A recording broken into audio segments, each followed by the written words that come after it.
I'm Joanna Campos. And I'm Leticia Couto. And thank you for joining us on today's Good Morning KU. Let's talk sports. So what's going on this weekend, Leticia? I know that the Royals played the Twins. They had a series over the weekend. And I actually went to a game on Friday. That was really cool. That's exciting. We won 5-3, and it was a very exciting end of game. We were cheering until the very end. That was exciting. And then they won 7-0 on Saturday, and they won 4-3 yesterday. Oh, so good run for the Royals this weekend. And Sporting Kansas City as well took the W against the New York Red Bulls 2-0, and the goals were scored by Dom Dwyer and Benny Philhaber, I believe is how you pronounce his name. So both Sporting Kansas City and the Royals did very, very well this weekend. Which is very exciting. I just love the fact that we are doing so great in sports for like 1 year now, you know. Yes. We had volleyball, we had basketball, we had the Chiefs, we had the Royals winning the World Series, and now we have like an awesome start for the Royals. And now we're back at round 2. Yeah. Yes, that's awesome. Also, yesterday was National Siblings Day. So how was your experience? Did you talk to your siblings back home? Do you have siblings? Yeah, I have a little brother, and I text him a little bit, and that was pretty much it.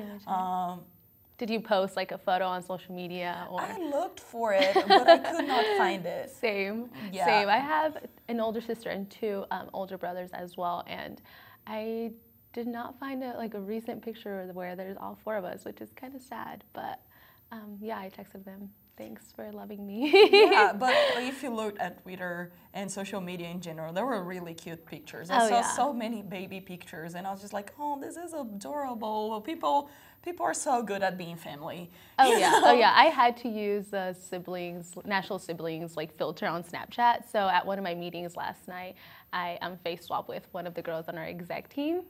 So that was pretty fun just to have that. And my sister actually ended up texting me who is this girl? Why she is not your sister? So that was really fun. So.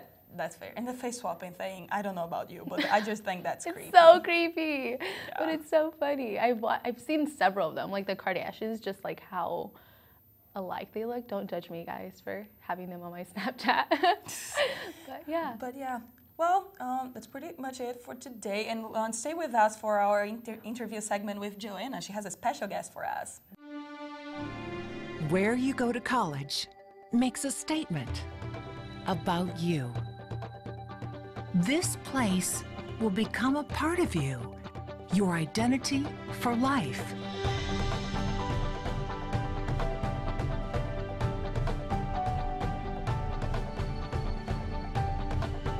The University of Kansas, a great place to be you. We are back with a special guest today, and her name is Ashley Garcia. She is the events logistics coordinator for the big event happening this weekend. So if you want to tell us a little bit about the process and just the deadline and about how many, okay, let's go back. Let's start with the process on the big event. So how long have you guys been preparing for? So we've actually been preparing for the big event since the beginning of the school year. We have the mini big events, usually in October or November, and then we start planning as soon as that ends. We start planning for the big event, which is April 16th this year, and it's a year-long process. So yeah, and how big is the team that prepares for this event happening? So how many members do you guys have? So I'm on the executive team, and so the executive team, there's about 9 or 10 of us, I think. Okay, so pretty big. Yeah, so pretty big team. Executive team, and then from there we have committee members. So I think I have around 10 committee members, and with my event logistics co-coordinator. So we have 10 of our own that kind of help us with our main tasks, and then from there recruitment has a really big team since that's a big chunk of we need the volunteers. So they probably have almost nearly 15 committee members. Wow. And then speaking of your coordinating position, what exactly and what tasks do you take on? So in my position, something that I specifically work on is finding sponsorships. Okay. So we go out into the community and speak with local businesses and restaurants and try to get them on board to work with us since it's a student-run organization. And that's awesome. Yeah. So. Yeah, and how has sponsorship gone? It's gone really well this year. We've had a few new sponsors, and we have a lot of like returning sponsors. That's like awesome. KU Dining, they donate a lot of water bottles and food and box lunches to us.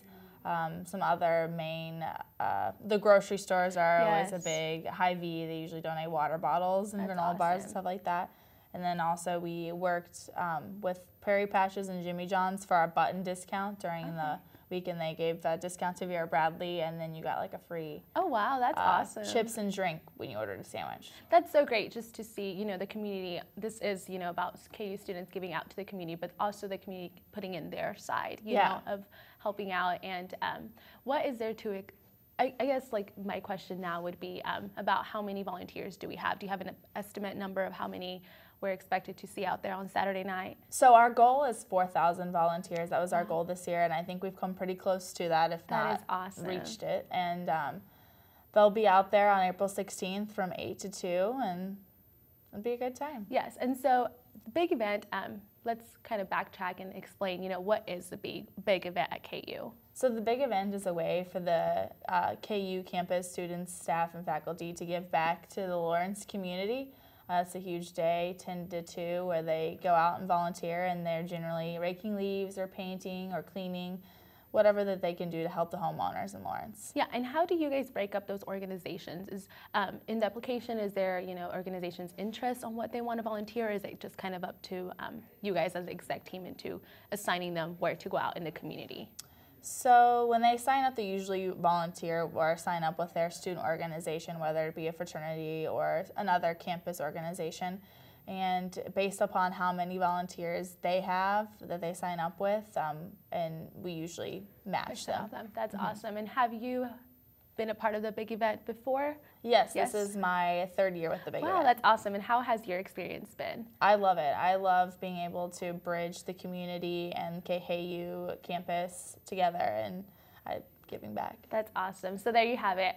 Be sure to come out. I mean, I guess my question will now, with that, only volunteers that were registered are able to be a part of the big event, correct? Yes. Okay. Correct. Okay. Yep. And they also get T-shirts. Is that? Yes, there will be a T-shirt, That's right. and there So will that's be food. exciting. There will be lots of bagels.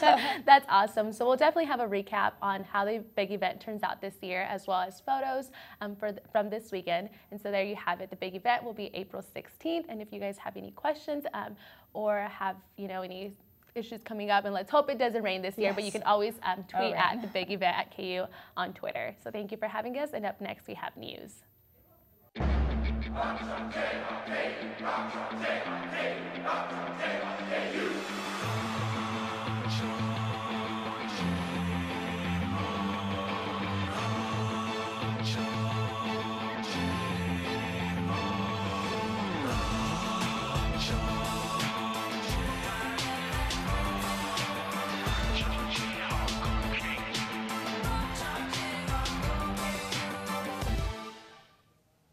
Welcome back. I'm Caroline Davis. And I'm Rachel Norris. This is your Monday Good Morning KU News Update.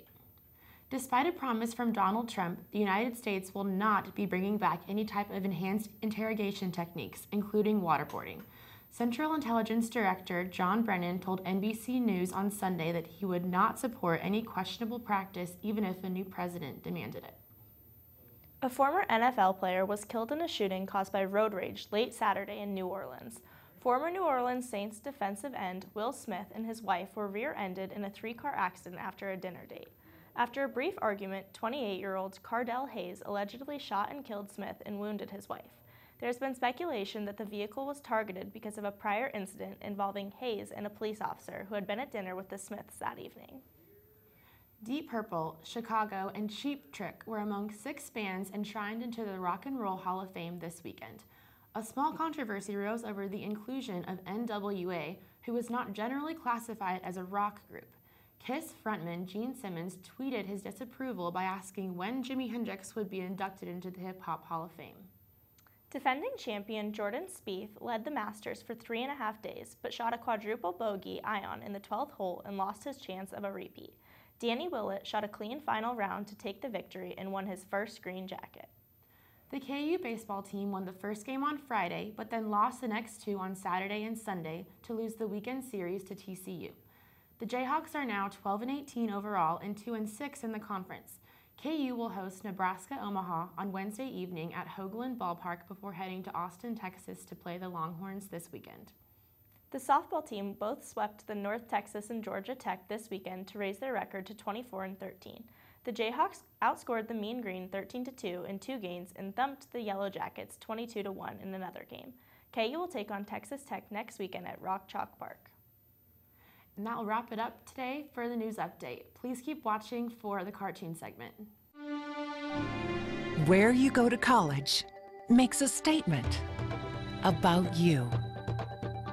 This place will become a part of you, your identity for life.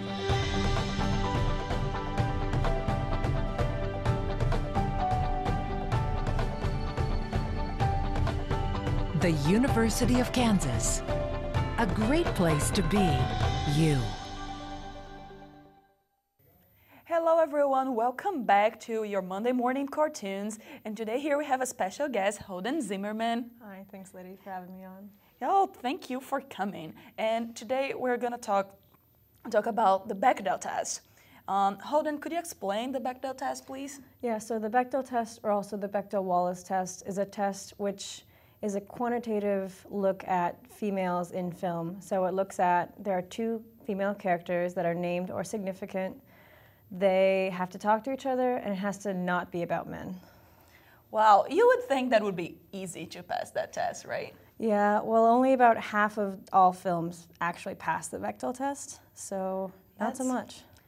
Well, we have a little list here of animated movies that pass the test, so let's take a look at that. So the first one is My Neighbor Totoro. All Studio Ghibli's movies pass the test, correct? All except one. One of Miyazaki's 13 doesn't pass, but it does have 1 significant female character, so in that aspect. Okay, cool. Let's see the next one. 101 Dalmatians, I love that movie. It's really good. It's really cute. They have Cruella, and I forgot the name of the person. I know the name in Portuguese, but I don't know her name in English, and they talk about work and whatnot. Let's take a look at the next one. Princess and the Frog. Princess and the Frog is a great example. Yeah, I think so too. Yeah, they have several scenes where people are not talking about men, and Tiana is just a great role model. Yeah. So yeah, let's see. Only one of the Disney princess movies actually doesn't pass, so for Really? Disney that's pretty impressive, yeah. Wow, that's really impressive. I did not realize that, but that's cool. Oh, The Incredibles, so great. I love that movie too. Me too, yeah. It's such a great movie. And since it's about family, it's a good thing that it passes the test, you know? And then Mulan. It's really surprising that Mulan passes, especially because she's, for the majority of the movie, the only female character. Yeah, I checked it, and apparently there is one scene that her mom and her grandma talk about war, and that's how it passes, which I think is great, because a movie like Mulan basically asks you pass the test, you know, since it's a lot about empowering women and whatnot, and that's really cool. But yeah, did you like the list? I did. I think it really represented a lot of different filmmakers and a lot of different types of films with female characters. Mm-hmm. Yeah, and yeah, it was a pretty good list, but the Bechdel test is not perfect by any means. No, not at all. It really only gives a quantitative look at women. So are there more than one? But it doesn't look at like gender roles. So are they in positions of power? Are they authority figures, or are they just there? Yeah, that makes sense. Oh well, thank you so much for coming, Holden. I hope you had fun. Having me on. And thank you everybody for watching today's show.